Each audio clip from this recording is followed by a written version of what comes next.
All right, ladies and gentlemen, welcome in to the NAIAFBALL live show powered by AdCraft Custom Apparel and Merch, your custom apparel, merch, and uniform experts. NAIA born and bred. Man, NAIA run businesses, just have a certain work ethic. Yeah, And this one has no shortage of NAIA families. it's kind of like that restaurant that's like the hole in the wall that, doesn't get the recognition it deserves, but will just knock your taste buds, to a different dimension.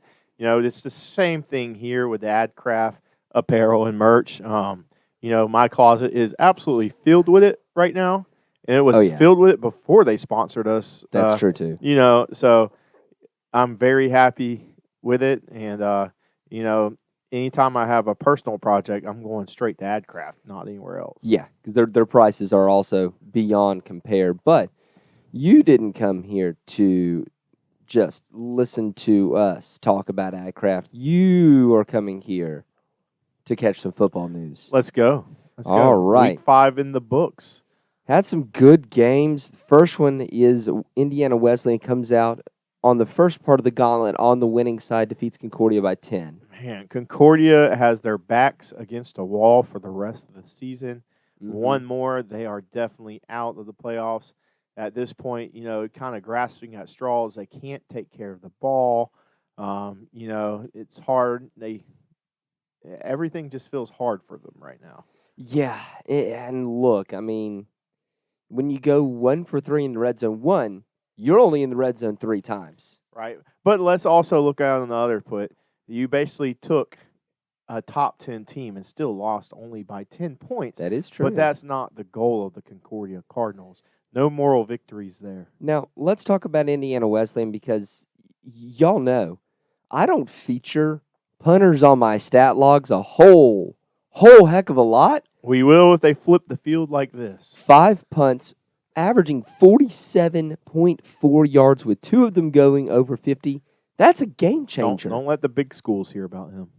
No, they'll have him like who's the guy that punts for Texas? Daniel Trejo. Yeah, right. He was from Texas Wesleyan last year, yeah. right. So, yeah, Oklahoma's going to have him have them an NAIA kicker next. Alabama will have one. It'll be all the rage. Great win by Indiana Wesleyan.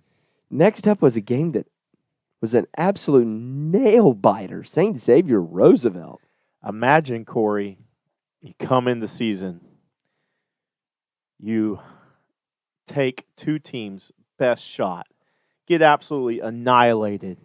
Then you come up and you got 3 different ranked teams the past 3 weeks, and you stand there unfazed and get 3 straight wins, and you're back in it. Dude, that is what that's about a comeback St. story Xavier, for the ages, man?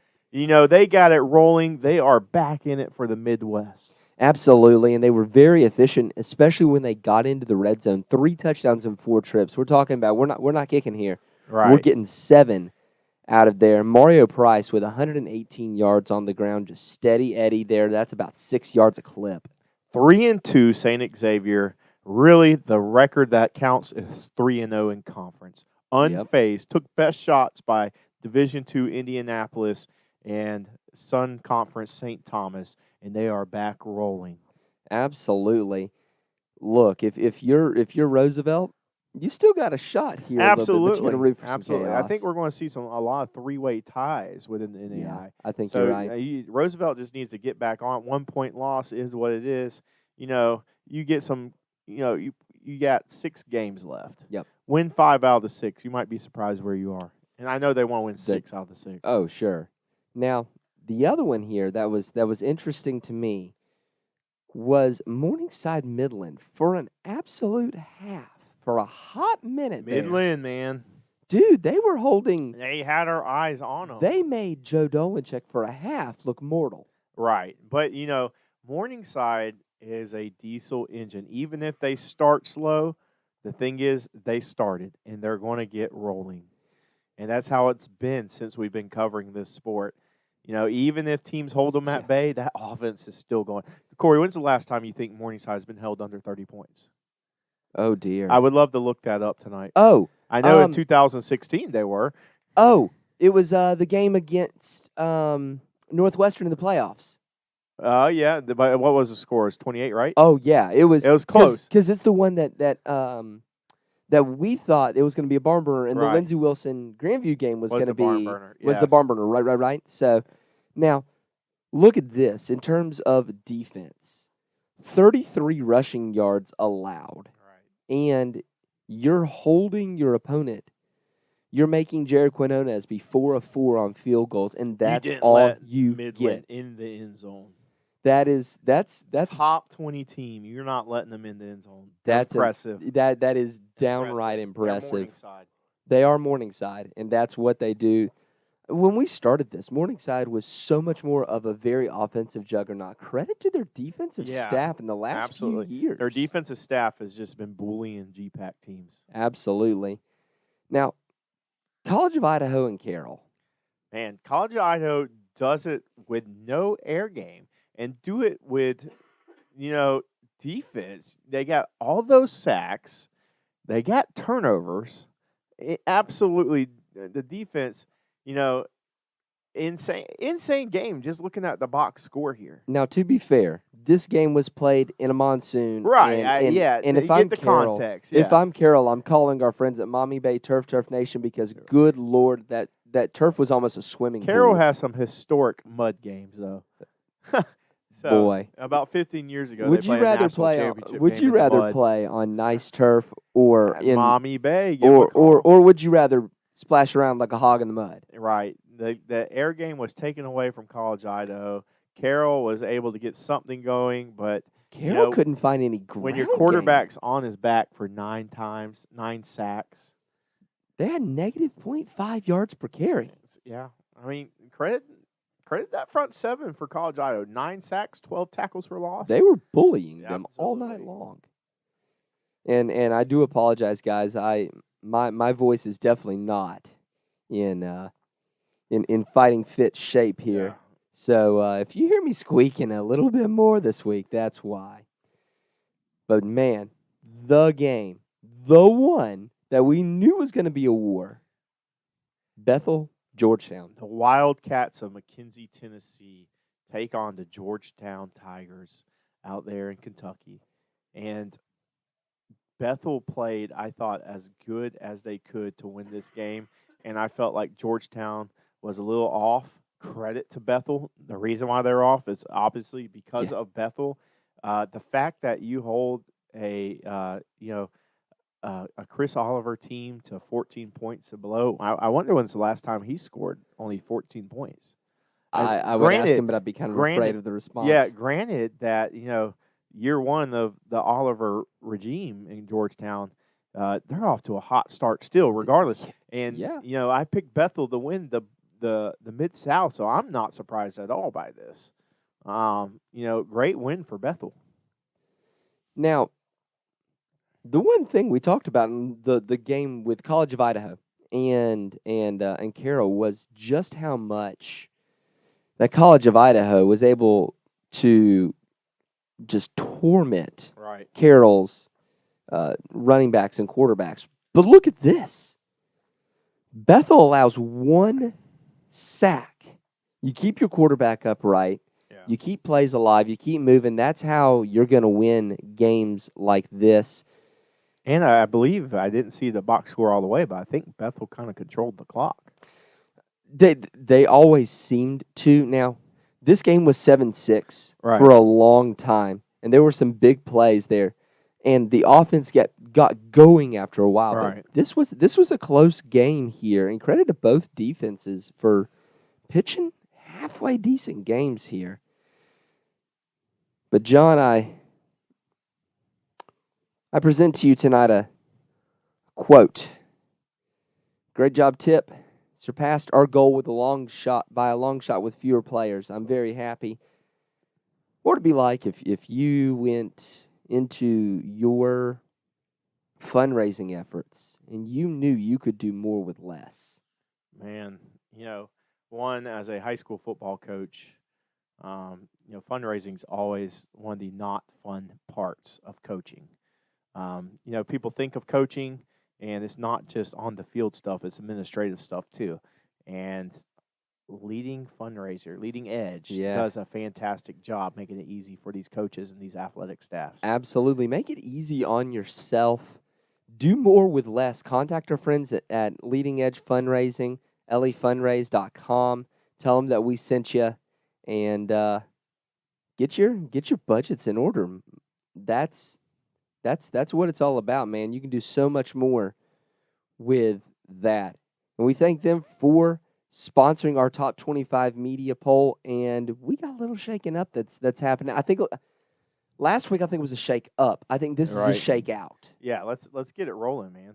I want to read out the first 5 and let's just get a raw reaction. 25 Roosevelt, 24 Hastings, 23 St. Xavier, 22 with a huge drop, but probably deservingly so, Ottawa, Arizona, 21 Montana Tech. Yeah, Ottawa of Arizona drops 11 slots there after losing to a now 3-2 Arizona Christian team that had taken some bad losses there. Right. What about Hastings? We talked about Midland getting in, but now you have Hastings 5-1. Hastings is 5-1. How about that? We talked about some of the stats. Get Tom Osborne over there. We talked about some of these stats off air earlier today. This is the first time since, what did I say, 2016? Sounds about right. Look up the messages. I was about to say, I'm going to look at it. This Hastings has not had a 5-win season since 2018 when they went 5-6. And they haven't had a 6-win season or better since 2014 when they went 6-5. So you win one more, and you're talking about the best year you've had in a decade. Honestly, you win 2 more. If you could find, if Hastings could get to 8-2, you're looking at a very outside shot. The Dort shot. The Dort shot. That's right. The Dort shot of making the playoffs. And hey, 9-1, you're automatically in. But 8-2, you never know. You never really do know. Montana Tech holds their fire there at number 21 after defeating MSU Northern 73-0.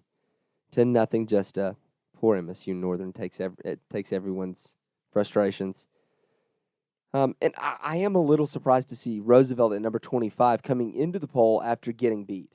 Right, I am as well. I think that has a lot to do with the fact that 22, 23, and 24 from last week took L's more so than it is. Right.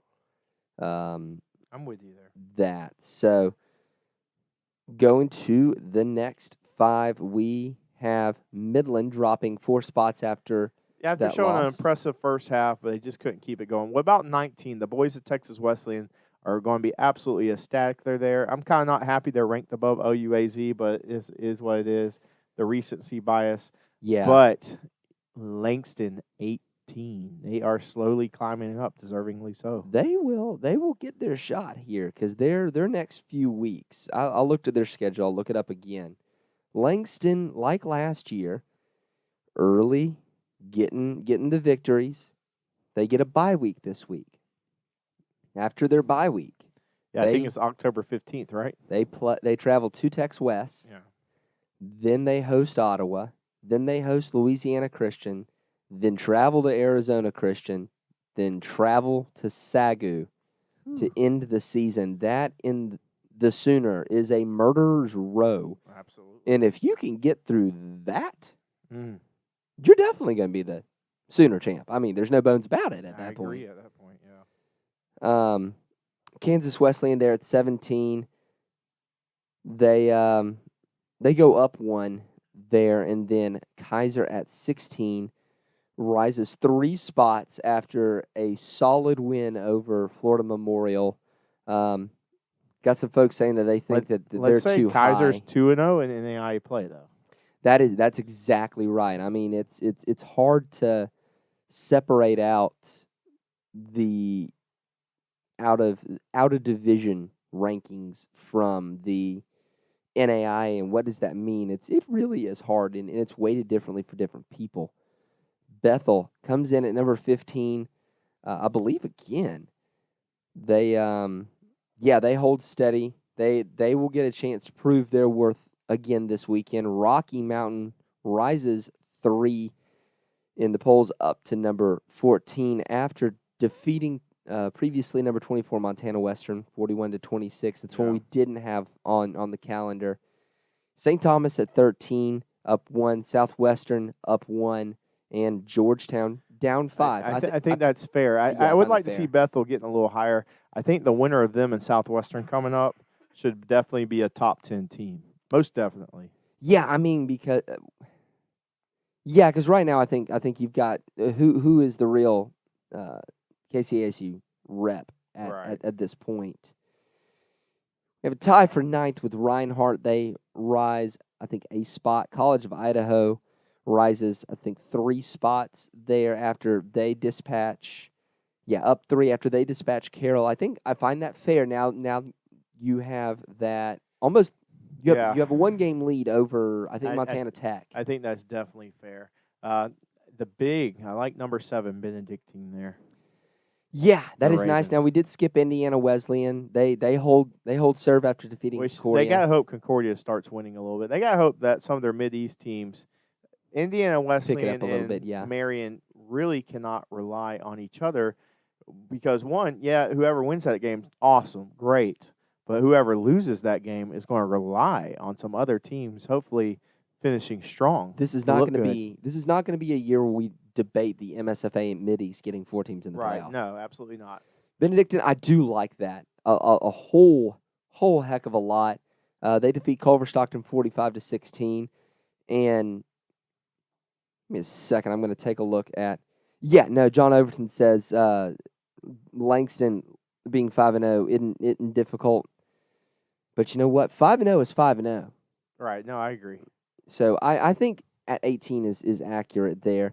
Let me pull up the Benedictine's box score because they had a team an offensive player of the week finalist that I do want to pull out here, and that would be, if I can find the daggum stats. Quarterback Garrett Kettle, 16-25 for 267 yards, 3 touchdowns, an interception, and then 141 yards on the daggum ground with 2 rushing touchdowns. That's a heck of a performance right there. Absolutely. So, and then we have a change in the top 5 because that's Lindsey Wilson at 6. And that will tease it there for our top 5. Bethel takes over that number 5 spot after that convincing win. Deservingly so, with Lindsey Wilson struggling this past weekend against Thomas More. I think Bethel deserves to be there. They've done more in the 2022 season so far than Lindsey Wilson. I know Lindsey Wilson hasn't lost a regular season game in God knows when.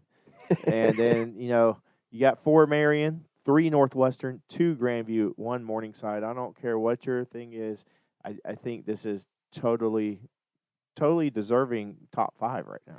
Yeah, and we talked off Obviously air. It can change, but that the 3 teams right now that are totally on another level are Morningside, Marion, and Bethel. Now they're not 1, 2, and 3, but Bethel and Marion are playing some of the best football that we've seen in the nation right now. Especially Marion running the football. Yeah, Northwestern showed some human aspects with the Concordia game for the half. Yeah, but and Grandview as Grandview, they've been able to get some backups in. Papa Dolanchek says out of 5 games, Morningside has to play 4 top 25 teams. You're not wrong. The parity in the GPAC is insane this year. We're just saying that Morningside's just that much better. They're absurd this year. I mean, it's you would love to see Midland or Hastings get that Dort shot from a couple of seasons ago. That would be huge for the conference. We were get talking 3 teams in again. We were talking on our Discord before we went on air. What's the best conference? And I say the Frontier is number 1 because top to bottom, you don't have but one loser. But the GPAC's 2. I would say GPAC 2, yeah. Honestly, at that point, and it's kind of crazy thinking that with the Mid-East out there, but right now the Mid-East is, the only 2 if you say conferences. Yes, okay. So you have to take the bottom half of the Mid-East. Yeah, not necessarily. In all the Midwest. Yeah, that's what I'm saying, yeah. So Let's see. I'll put my list out Traditionally, there. it's just crazy. You're thinking about like a Mid-East division that has what, 7 teams, 6 teams? I'll put Something like that. I'll put my list out there. Go I'll ahead. get reamed. Frontier GPAC Mid-South.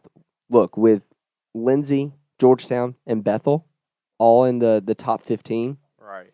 Yeah, you're probably going to be okay.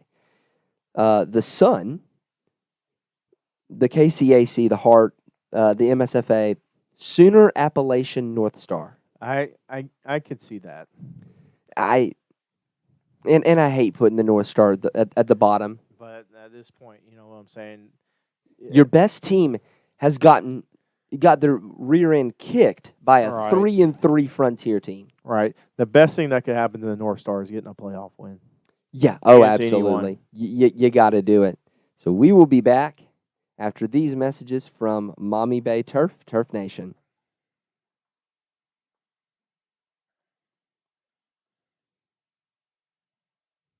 Mommy Bay Turf Center, a leader in synthetic sports services as well as natural field construction, maintenance, and renovation.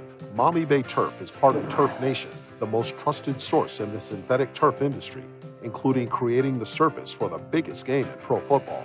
From professional, college, and high school sports to recreation and commercial projects, check them out at mommybayturfcenter.com and see our large collection of finished projects and services.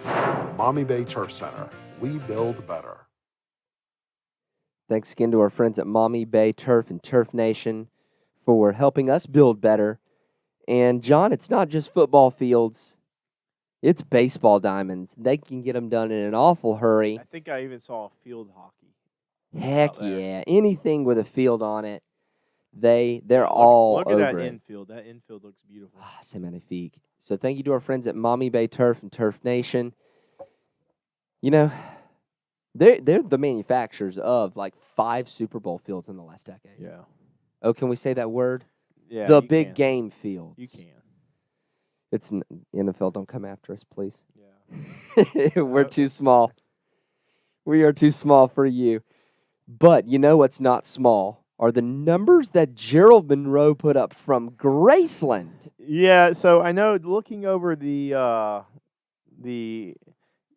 guys that qualified for our Player of the Week discussion, a bunch of quarterbacks usually get listed, and then a wide receiver with 304 yards, reception yards, and 5 touchdowns that dominates the game. How about Graceland in general? I know we talked about on Twitter a little bit last night, winning multiple games, winning a game for the first time since 2018, I believe. But right now, winning 2 games and being competitive in all of them, especially offensively, they have got it going offensively. They really do, and they've been Gerald Monroe is a big reason for that. I call this a Julio Jones game. Yeah, so it's dominating. In a few years ago against the Bucks, Jones had 300 yards on the dot on 12 catches and a singular touchdown. Gerald Monroe over here getting it with 5 on the day. I'll take a performance just as more impressive of a receiver getting 300 yards and a quarterback throwing 650. Just being honest. Ooh. Just being honest. That's bold. Well, I'm just saying, when a receiver is getting over 300 yards, yeah, you know what I'm saying? And the defense knows it's coming. Like, hey, this is our guy. We got to stop. At what point do you not double team this guy? Now, you want to talk about stats coming from a really weird spot? Yeah. When I looked up the stats for Trematt Pledger, I figured this cat was a defensive tackle with 6 tackles, 4 tackles for loss, and 3 sacks. No. Nay. This boy's a defensive back. Yeah, they're bringing him off the edge over there, getting those sacks. But I feel like Mid-American Nazarenes had multiple players up here for us this year. But they've all been offensive. First defensive one, huh? Yeah, absolutely. So look at you, Mid-American Nazarene, getting it on the defensive side. I absolutely love it for Trey Matt and the folks over there at Mid-American Nazarene doing a great job over there.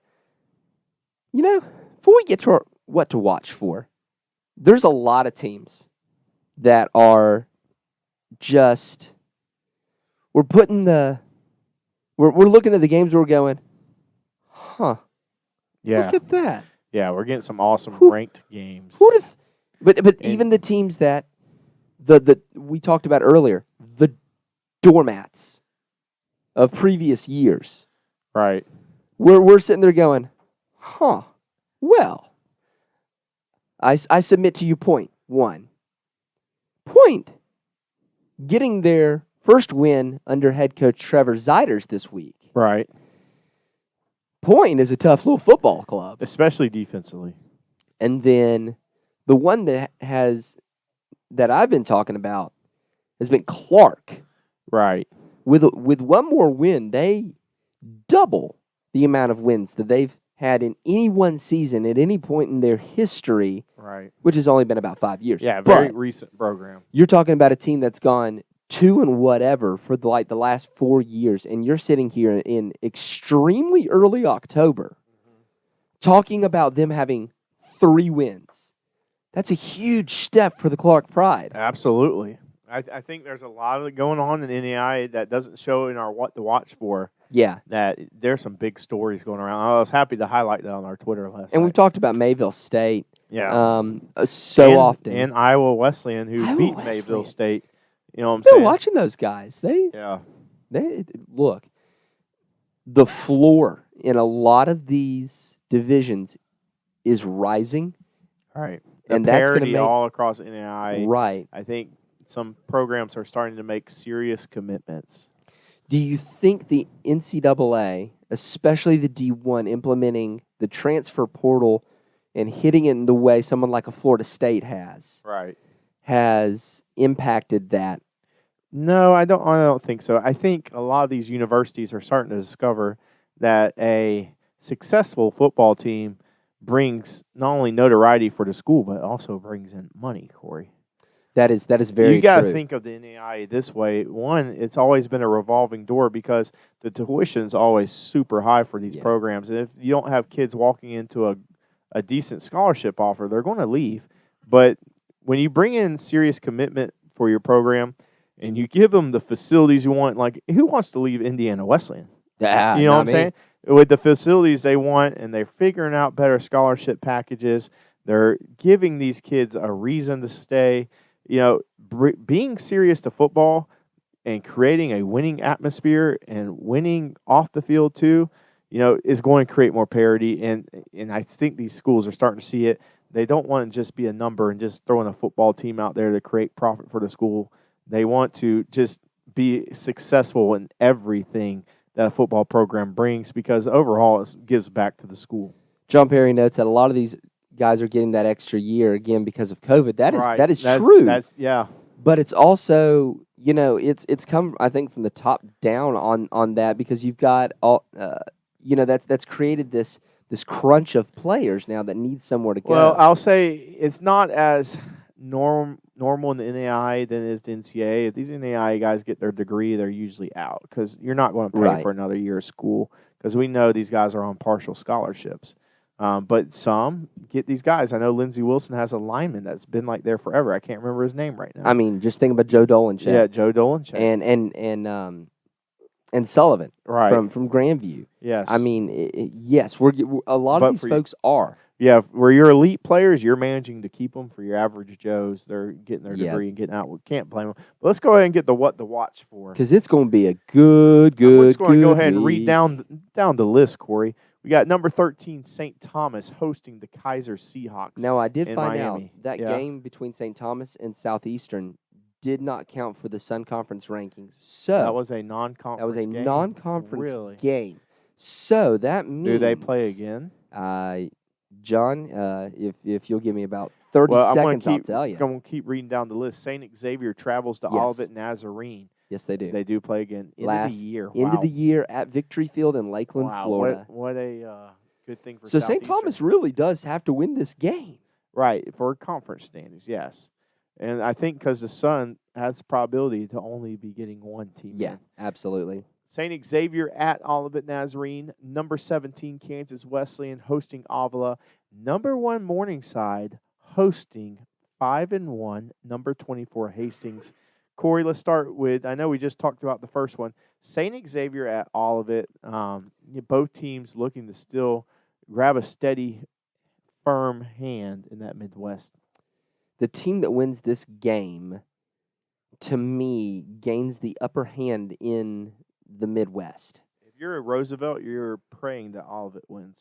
Right. Oh, absolutely. You're right back in it. Yeah, because you've now got your shot. Just like below, if you're Kansas Wesleyan, Avila, if you are, Bethel and Southwestern, you're going ahead and hoping Avila just goes ahead and takes Kansas Wesleyan out, gives them 2 losses. Yeah, because 2 lost teams done.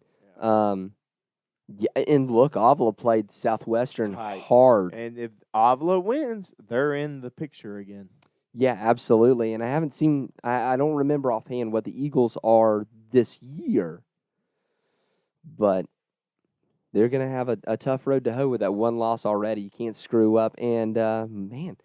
Hastings is a feel-good story, but I think it's going to be the same treatment Midland game. I don't think Hastings has ever been on a what to watch for. No. So, Corey, let's go down the list. Who's your winners this week? Oh, man. St. Thomas, Olivet, K-Dub, and Morningside. I'm going Kaiser. I just think they've been more battle-tested than St. Thomas, who, I think that game against St. Xavier earlier in the year shows a lot. I mean, it's coming to fruition at this point. Then I have Olivet Nazarene winning. Then I have Avila with the upset. Ooh. And then I have Morningside obliterating Hastings. But you know what? There's more. Let's go. College of Idaho versus Montana Tech. This would put College of Idaho 2 games ahead of the field. Everybody. Yep. Montana Tech sitting there at 1 loss. College of Idaho could end them now. Let's see. Let me pull up College of Idaho's remaining schedule after Montana Tech. And it's early October, sure, but we got to think about it. John losing his head over here. You got to run back through the gamut here. You've got 4 teams. You've got to play at Montana Western versus Southern Oregon, at Eastern Oregon versus winless Carroll. Eastern Oregon. So really the 3 out of the 4 games. Right. And you think about really 2 out of the 4. I don't think Southern Oregon's going to pose that much of a So you've got really a Mattern, a bunch of wet Hornets, Montana Western team in Dillon. Yeah. That's going to be a toughie. Which they got to get it together, though, at this point. They haven't played yet, so... Montana Western. Yeah, Montana Western, College of Idaho have not played. So I understand that. Montana Western just got to get it together in general. Yeah. And then, but you do play a grudge match against Carroll, who you beat by 11 points at their place. Right. So that's going to be interesting. But you beat Montana Tech, and you give yourself a lot of breathing room. Because let's say you lose to Carroll. Yeah. Whoop-de-doo. Right. Then you got Marion hosting Indiana Wesleyan. Corey, these 2 teams are pretty close together. I know one's in Ohio, one's in Indiana, but I believe they're right on the border there, right? Both of those teams are in Indiana. Indiana, wow. Why am I thinking Marion's in Ohio right now? No, it's in Indianapolis, my man. Yeah. Why am I thinking that? It's totally in Indiana. And they're, so basically Marion, Indiana, which is where Indiana Wesleyan is about, if I understand it correctly, it's about the midway point between Indianapolis and Fort Wayne. Right. And so it's right there by each other. Right. So this is a freaking. There is a Marion, Ohio. That's that's what I'm thinking. That might have been what you were doing. But I've made that mistake before. Does the winner of this game, seeing that Marion still has to play Concordia?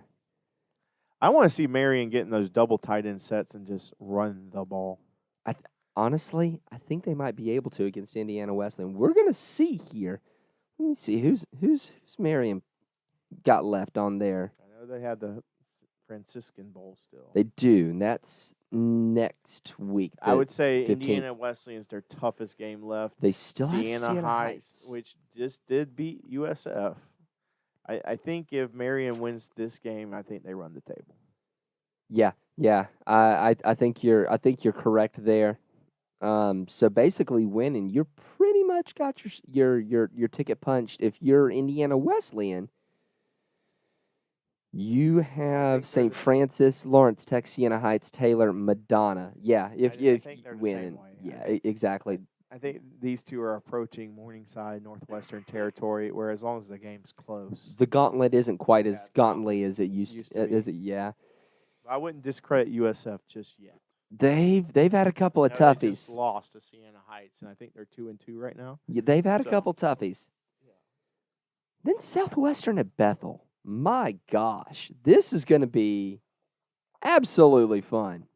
Yeah. So the thing for Southwestern, can they keep Bethel's offense off the field? That's going to be it. And look, I think the Mound Builders could definitely do it. If Bethel wins this game after already beating Kansas Wesleyan, and let me tell you this, Corey, there's a team not ranked in the KCAC, the Tabor Blue Jays.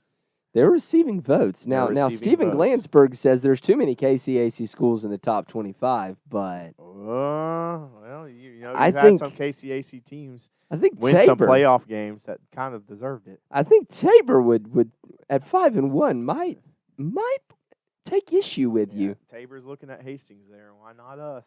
Exactly. I mean, look, you've got Kansas Wesleyan at 4-1. You've got Bethel at 5-0. You've got Southwestern at 5-0. So between the top 3 teams in the dadgum top 25 in the KCAC, you've got one loss. I don't know who you want us to drop out. Yeah, and Tabor used to be a power in the KCAC. Yeah, absolutely. I'll run it back past you. Are you going to go all left side, or are you taking an upset? I'm going College of Idaho. I'm going Indiana Wesleyan, and I'm going Bethel.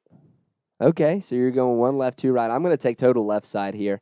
I think that Marion is just. I think they're special this year. Definitely a team that we could see in the quarters at the very least. College of Idaho, I think they do end up, because they're playing this at home, I think they go ahead and get that breathing room, and I think Southwestern takes care of Bethel. I think they've played their tight game. I think they're going to have seen that. Right. And will be better out of this. I do love here, though, the interchange here between John Perry and Papa Dolancheck over here. Jonathan Perry taking Hastings for the upset. What? To which Papa Dolancheck says, "Easy, JP. Easy, JP." I love it. Hastings beats Morningside, we will put a Hastings logo on our cover banner on Twitter. I mean, and I'll go background with Hastings. I have it in the bag to change to a Hastings background here. I forgot to change the background this week. Whoops. But Heart of America is better, Steven says. It depends on what side. If you're talking about the north side, no. And the south side, you've got 2 really good teams in the Heart right now. And traditionally, it's usually more, but right. Usually, the Heart has way more parity. Central Methodist sitting at 0-6 right now is abysmal. And they gotta get off the schneid. But look, you've got Grandview and you've got Benedictine, and that's about it. Baker's not doing good this year. No, not at all. Culver Stockton is not doing what I thought they would. I'm sure Missouri Valley is happy about that. Oh yeah, heck yeah. They're still going back and forth. Hastings logo on the way, says John. Crazy talk, says Papa Dolancheck. I love it. John, we have a new patron. New patron. Well, I'll let you do the honors this week. All right. I'm putting the coaches poll on our Twitter right now, so people know. Yeah, so people know what's going on. The coaches poll is the one that actually is gonna matter at some point, But I like to think that we help them kind of figure out where they need to be in tight situations. But I'll read from the bottom to the top. Highlight some of our newbies like Stephen Cutler, who signed up for a $3 silver package. Wow. We've had a lot of $3 silvers. That's awesome. Absolutely. That is fantastic. Nate Soapbeer, JGLB 43, Julian Shager, the aforementioned Frank Dolancheck, Monty Mustang, Lance DeMond, Brian Shake, Coach D67, Steve Speakman, Justin Hoffman, Tyler Pierce, Kyle Gregory, Greg, Hayden Ferrigno, Nick Ryan, Dane, Justin Cobb, Marty Seabold, Ace Wellen, Cordell, Austin Steele, Jody Hoagland, Jerry Quickle, Alex Garcia, Fred Christensen, Shirley Labella, Jeremy Vobble, Roger Meyer, Bob Boone, Darren, Danielle Quinn, and DSU Cone. They are the GOATs. They're the ones that help keep us going. One thing that we've started doing, John, and we've done over the last few weeks. Right. I've got the names blacked out, but I've started releasing as patrons only how our voters are voting. Oh, wow. For the poll. You can unblur my name for all I care. I know, but that's process of elimination there, John. That's true. When there's only 7 of us, I mean, that takes it up a notch. But if you want to see how the sausage is made in our poll, then you need to become a patron because you'll get that every week. You get early access. That's a huge benefit right there. That's a fantastic benefit. You get early access to the viewing guide. Just fantastic stuff there. And as I think of more stuff, maybe we do some live watch-alongs. I don't know. There you go. I got to figure out how we're going to do that. Playoffs. Maybe for the playoffs we'll do live watch-alongs, and that'll be fantastic. Do that for our patrons, for those who support us with their hard-earned dollars, so that we can book flights to the national championship game because that is coming up, and we actually need to do that.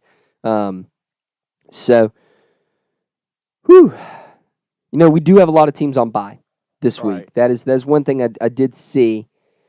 Where's Ottawa in the coaches poll? Ottawa is 14 right now. They're 14, but they came from 7, so they still dropped 7 spots. So in terms of magnitude, we weren't that out of line. No. And in our poll, one thing that we try to have our voters talk about and keep in mind is we do want to try to accurately reflect the outcomes of games. Right. So I personally did not feel comfortable ranking a 2-2 Arizona Christian. No, not at all. And so therefore, I can't rank Ottawa. No. Because obviously you're not as good as Arizona Christian, at least that 1 week. So just looking at the chat, seeing if we've got anything in any other points in there. We do have a lot of bye weeks, but the games we do have, we're getting a lot of value for our game played with so many top 25 and top 25 adjacent matchups. We'll be watching the game. John, Frank, let's get a little friendly wager going there, and let's see. Reinhardt University, John says, will be in Durham for that natty. He says you heard it here first. We'll see because you got to get through the playoffs, and we talk about the teams being a gauntlet. Laughing about something else. The Appalachian is unfortunately not that gauntlet. Frank says seven of you, but the one that votes for Grandview is the one from Arizona. I can neither confirm nor deny that. I can neither confirm nor deny that. You gotta keep our voters, where they feel like they can rank in relative privacy. So, oh man, yeah. Now Arizona ACU is a rivalry game, but if you're Ottawa, you can't throw that many interceptions and still win the ball game. Not at all. You got to not do that. So, for John Cooper, I am Corey Thorpe, and we will see y'all next week.